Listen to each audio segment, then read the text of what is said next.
Oke, selamat siang semuanya. Selamat siang. Selamat siang, Jo. Bagaimana kabarnya? Baik sekali. Baik sekali. Ibu juga baik loh. Ya, Bu. Oke, hari ini Ibu mau membawakan atau mengajarkan materi tentang identitas bahasa Indonesia. Ya. Sebelumnya Ibu tulis judulnya dulu ya. Aduh. Atau aku saja Ibu yang itu. Oh iya, udah langsung dulu lagi.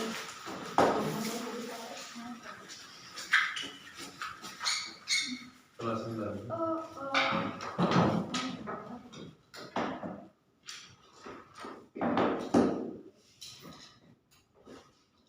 Ibu asalnya dari mana? Tunggu ya.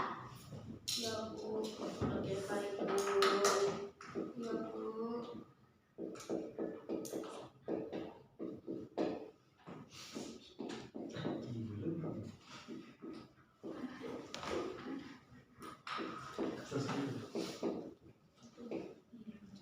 Oke, sebelum Ibu menjelaskan identitas bahasa Indonesia, di sini siapa yang tahu tentang bahasa?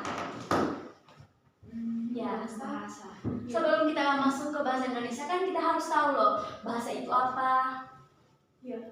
Di sini saya sedikit mengetahui tentang bahasa. Bahasa ialah bahasa yang mempersatukan dari setiap perbedaan. Ya. Misalnya perbedaan dari dialek daerah masing-masing. Ya. Bahasa Indonesia juga mempersatukan negara Kesatuan Republik Indonesia. Dari Sabang sampai Merauke. Baik. Ada yang tahu? Yang lainnya? Lanjut, Bu, yang kami tahu. Bahasa pada dasarnya merupakan alat komunikasi yang akurat bagi kehidupan umat manusia. Sebagai alat komunikasi, bahasa digunakan untuk mengomunikasikan berbagai hal, baik yang dirasakan, dipikirkan, dialami, maupun diangan-angankan oleh seseorang. Ya. Sudah paham? Sudah, Paham, Bu? paham. Oke. Oh iya. Ya. Komunikasi. Kalau begitu kita masuk ke asal muasal bahasa Indonesia ya. Ya. Ya. Bahasa Indonesia ini berasal dari bahasa Melayu. Tahu Melayu? Ya, tahu. Di mana? New Delhi, Malaysia. Ya, Malaysia. Malaysia, Bu.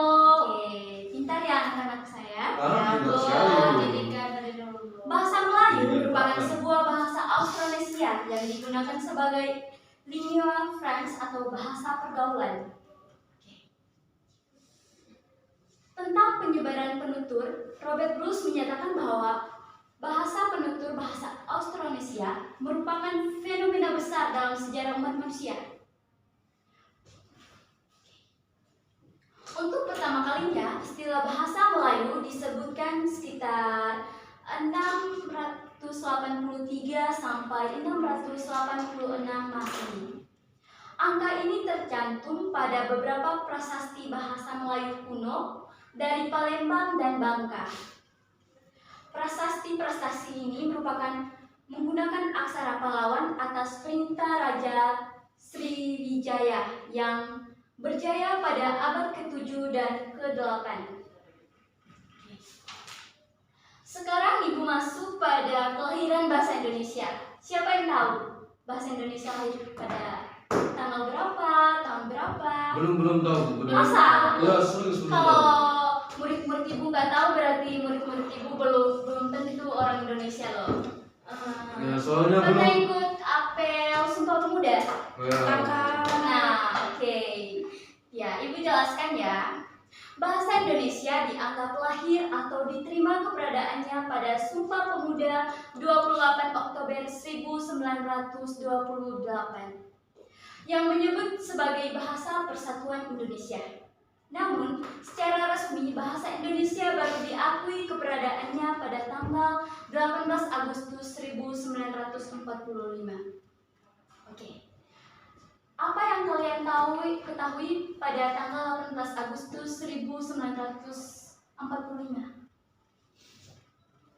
Nggak tahu ya? Nggak tahu, Bu. Aduh, Ibu cuma tes kalian loh. Kan sesudah hari kemerdekaan kita kan. Oke. Ini orang Indonesia atau orang Melayu? Pas terbentuknya BPUPP ya, Bu? Oh iya, Ibu juga kurang ingat. Mungkin anak Ibu yang satu ini lebih pintar dari Ibu ya. Kasih, Bu.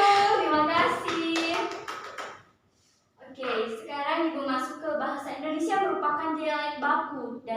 Melayu ke Melayu Riau. Kita bukan Melayu Malaysia ya, kita Melayu Riau. Riau. Hal ini sebagaimana diungkapkan oleh Ki Hajar Dewantara dalam Kongres Bahasa Indonesia 1 tahun 1939 di Solo, Jawa Tengah. Oke. Kalau boleh tahu anak-anak ibu ini dari mana ya? Kalau saya dari itu, Bu. Saya dari Flores, Bu. Oh, Flores. Kalau Ya. Kak? Dari Kalimantan, Bu. Oh, alah. Kalau Mas? Oh, saya dari Flores juga, Bu. Orang Flores itu bahasanya kasar loh, Mas. Iya, paling iya, kasar itu. kasar sekali. Adanya itu kayak ton tinggi banget. Tinggi semua, Iya. Bu. Ya. Sampai kemarin ibu pingsan loh dengar suaranya Mas ini. Karena dia nyanyi enak loh. Oh iya, Bu. Iya. Ketemu Oke. mana, Bu? Ketemunya Ketemu di kampus ibu loh. Oh, Iya. Menarik. Kalau begitu sekarang ibu akan menjelaskan tentang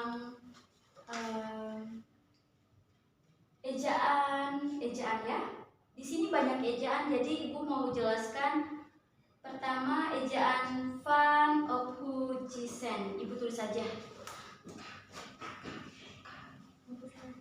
Oke, kita masuk ke ejaan. Ejaan.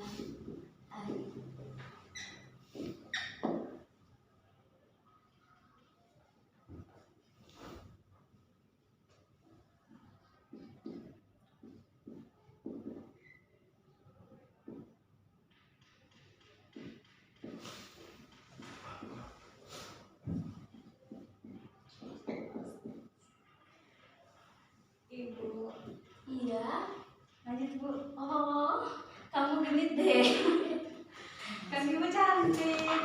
Oh, terima kasih. Sama-sama.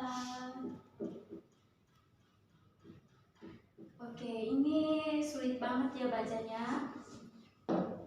Oke. Dalam bahasa kita juga belajar tentang ejaan. Yang pertama kita belajar tentang ejaan Van Ophugisen. Ejaan ini merupakan ejaan bahasa Melayu dengan huruf Latin. Ejaan ini merupakan tokoh yang merancang ejaan ini. Oh, berarti ejaan ini adalah tokohnya sendiri loh yang merancang. Ya. Oke. Van Ophugisen tidak sendiri, ia dibantu oleh Mpu Nawawi Gelar Sultan. Usaha ini tidak sia-sia karena ejaan ini ditetapkan pada tanggal 1901.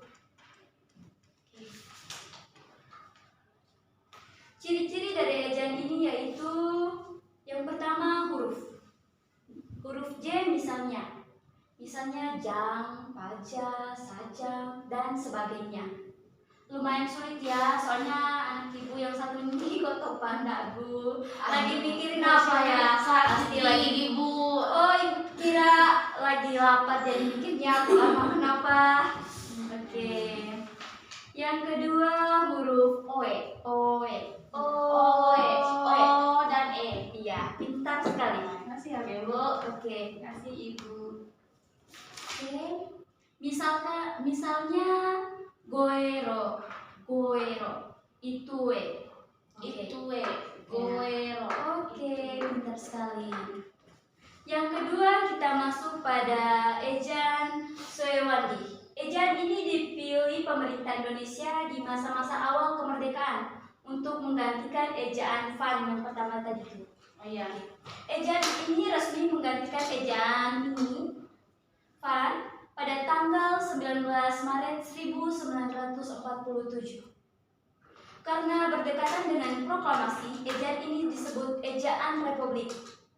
Oke, sudah paham? Oke, sudah paham, Bu. Oke, berarti Indonesia itu lebih menggunakan ejaan Soewandi ya, Iya. karena digantikan tadi. Oke, ciri-ciri ejaan ini yaitu huruf OE diganti dengan U. Misalnya guru. Mengerti? Iya. Guru. Oh iya, Iya. mengerti, Bu. Oh iya, Kalau nggak dengan digantikan Berarti goeru. goeru. Oke, pintar sekali. Oke, yang berikutnya kita masuk ke ejaan Melindo. Melindo merupakan kepanjangan dari Melayu Indonesia. Ejaan Melindo ini dikenal pada akhir tahun 1959. Peresmian ejaan ini batal karena faktor perkembangan politik pada tahun-tahun berikutnya. Oke, sampai di sini ya yang kita bahas tentang ejaannya. Bu, antar izin ya Bu ya. Oke. Sekarang kita masuk ke perbendaharaan kata. Perbendaharaan kata dalam bahasa Indonesia mengalami pertambahan. Perbendaharaan ini dimulai melalui 1. Pembentukan kata yang menggunakan imbuhan-imbuhan baru. Yang pertama, pembentukan kata yang menggunakan imbuhan-imbuhan baru, misalnya tuna atau Jawa. Pada kata kuncinya tunawisma atau tunarunggu. Yang kedua, pramu atau kawi. Pada kata pramusaji, pramuniaga.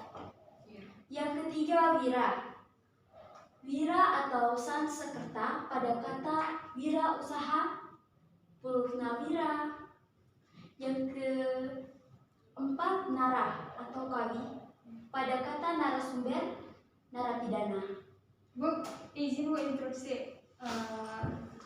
Sebentar lagi berapa menit dari Ibu waktunya habis. Oh, Karena ada pelajaran nggak apa-apa kok, kan minggu depan Ibu bertemu lagi dengan kalian. Oke, kalau begitu kita sampai di sini ya. Terima kasih sudah mau ikut mata pelajarannya Ibu.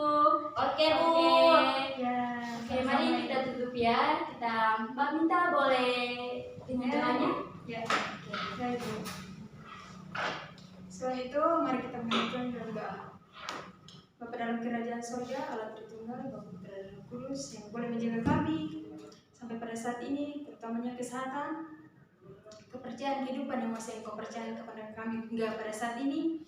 Boleh kami bertemu lagi di tempat ini guna untuk melatih cara hidup kami, berkembang kami ke depannya. Terima kasih pada Tuhan untuk kesempatan yang luar biasa ini. Boleh kami dapat pada sore hari ini dari Ibu kekasih kami yang boleh mengajarkan kami untuk masa depan kami, apapun yang kami kerjakan, apapun yang kami lakukan, boleh sesuai dengan kehendak-Mu. Sebelum Tuhan kami pulang ke rumah kami masing-masing, kiranya Engkau menjaga kami dalam perjalanan sehingga kami boleh tiba dengan selamat di kediaman kami masing-masing. Allah Tritunggal, Bapa Putra dan Roh Kudus, hanya doa dan harapan kami, dalam Yesus Kristus, Penebus dan Juru Selamat kami. Haleluya. Amin. Amin. Oh, Ya, juga. selamat sore semuanya. Sama-sama. Kasih Sore, Bu. Bu. Sama-sama. Ya, Bu. Oke, Ibu capek. Capek ya Bu? Iya.